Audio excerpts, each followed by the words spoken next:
let's talk about being unbothered, unmoved. You're not fazed. You pay it no mind. You don't give it a second thought. You simply don't care. You're unbothered. Let's talk about being unbothered and how to get there. Number 1, identify all the things that does not serve you right now. People, places, and things. Delete it. Get rid of it. Put it in the trash. Put it in the can and kick it. You're done.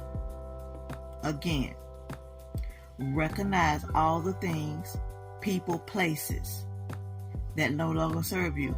Because if you really think about it, the word no longer really doesn't fit because they didn't serve you anyway. The only purpose that it served is higher, is up in the spiritual realm. They allowed themselves to be used to try and knock you off your square, off your path, off your destiny, to get you not to perform in your purpose, for you not to execute your free will, which is your birthright.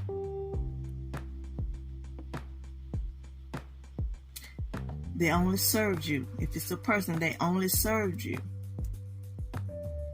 for a reason and for a season. Quit hanging on to dead things. Get rid of the waste, the excess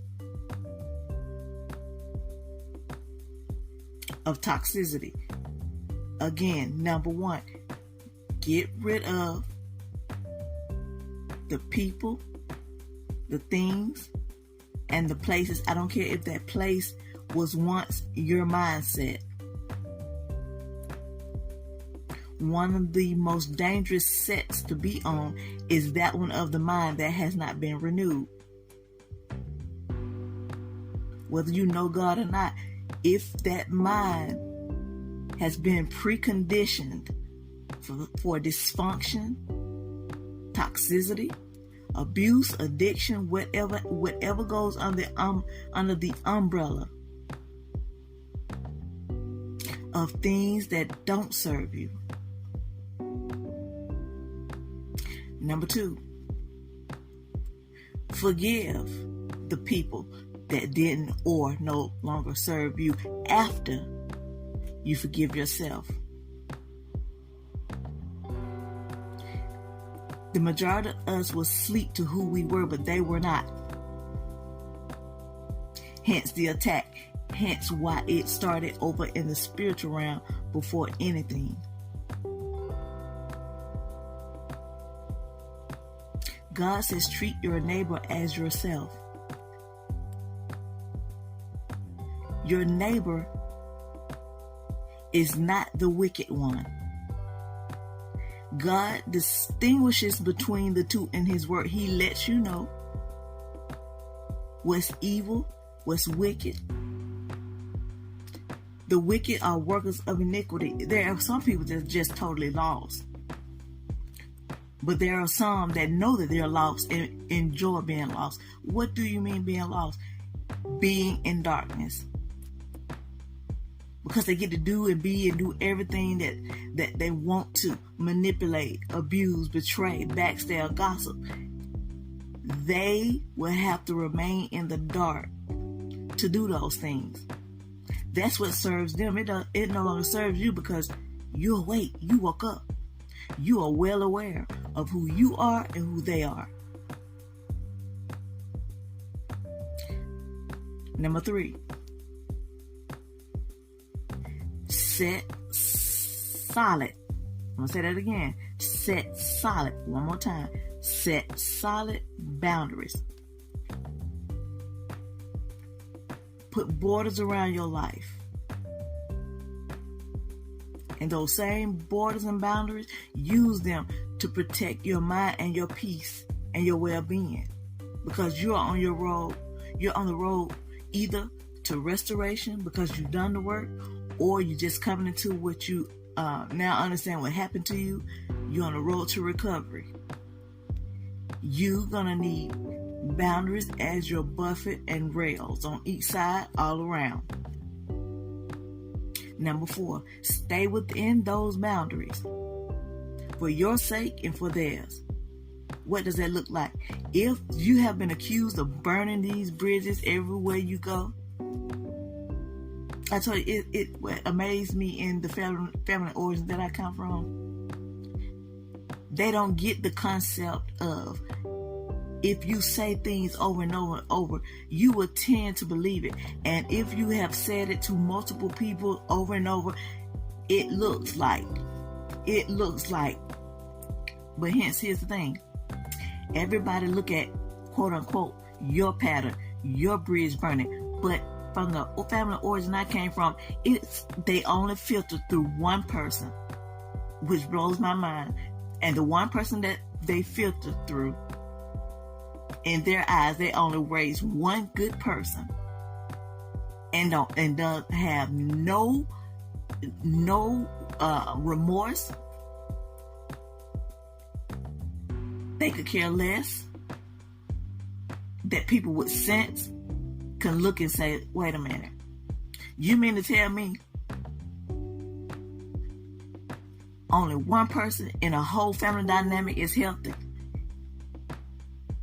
Because the person they get to filter through in our family, they get to tell you what a mental problem is. They get to tell you what abundance look like. They get to tell you what evil is. They get to tell you what good is, instead of you thinking for yourself. Every bridge that I was accused of burning, the one person who let everybody in on the bridge burning. I got quotations going here. Bridge burning. Why is it that the person that says that you burn bridges, why is it they the only one see you burn these bridges and know you burn these bridges and know exactly how you burn these bridges? It's one person. I know in the family origin I come from, this person could say one thing. They could say, listen, that sky is green because I said so. People in my family origin that I come from, they become colorblind just to support what this individual was saying, because they rule with tyranny. They very tyrannical. Listen, even if it's the case, whether you burn these bridges or you had help burning these bridges, because this is how you need to look at it, because you'll start receiving it and taking ownership of it. It's good to take accountability and responsibility, but if you like me, I refuse to take accountability and responsibility for a narcissistic person's, toxic person, dysfunction person, anybody, good person, whatever. I'm not taking on what they have given me. I'm not going to self-inflict me and put the sticker on me, put the label on me and let it stay. And here's a side note and a nugget for you. If there's a label and a sticker on you, they can't stick always. They get wet, they fall. Get wet with the word, and every single solitary label or sticker somebody placed on you will fall. Now here's the thing. If one person get the label, everybody, and nobody gets to question the labeling. And they said over and over and over, in time you make a mistake that doesn't even look like what they said, you're going to look guilty. But it's okay.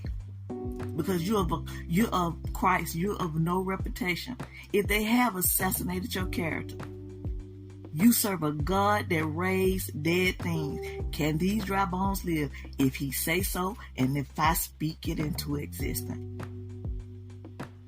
I know what it is to be embarrassed, publicly shamed and blamed. I'll go more in down Patreon because I could tell you some stuff that'll blow your mind. But we need our mind because we got to renew that thing. Okay? You'll start believing things about it because you're going to say, how can 8 people do this back to back, 10 people back to back, because it's about your life. It's supernatural. And if you think back over your life, the majority of people that was close to you that just really hurt you, if you really think back over your life and look at it, you can see it started in your childhood.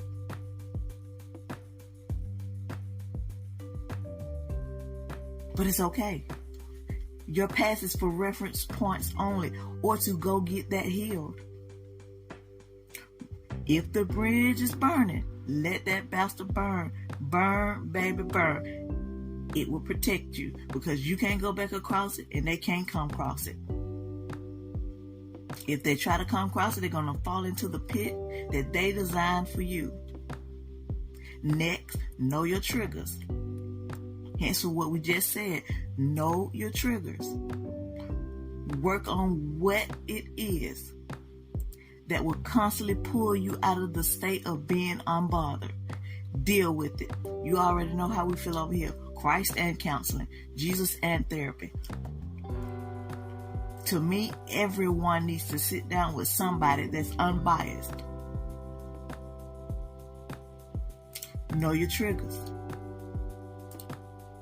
Next, find alternative ways, methods, tips, tools, whatever, to supplement the alternate things that you would put in place where you would have triggered. Next, know how to react, know how to respond, and know that there's a difference. Sometimes, I'm not going to say all, sometimes, I'm going to say for me, all the time. All the time. I no longer say anything. Because once you awaken to who you are, who they are, and because of some because of who they were or who they are, you will be so devastated behind whatever has been done because of who did it. Just because you're someone's mom and you're abusive, don't make the abuse okay.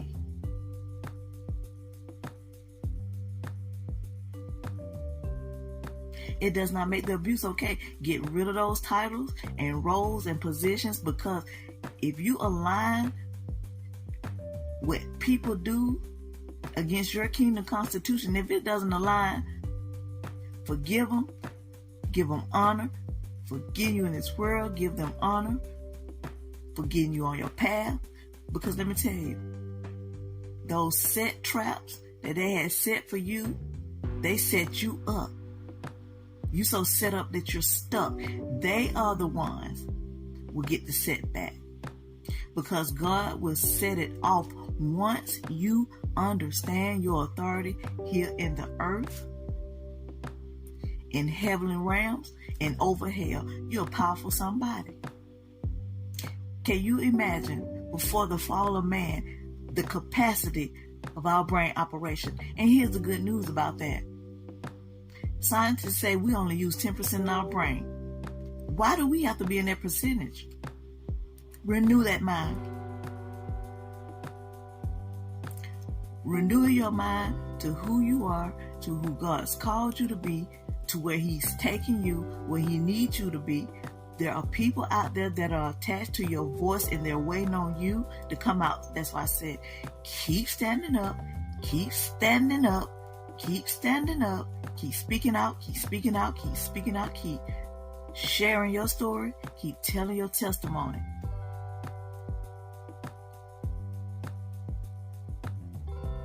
While being unbothered.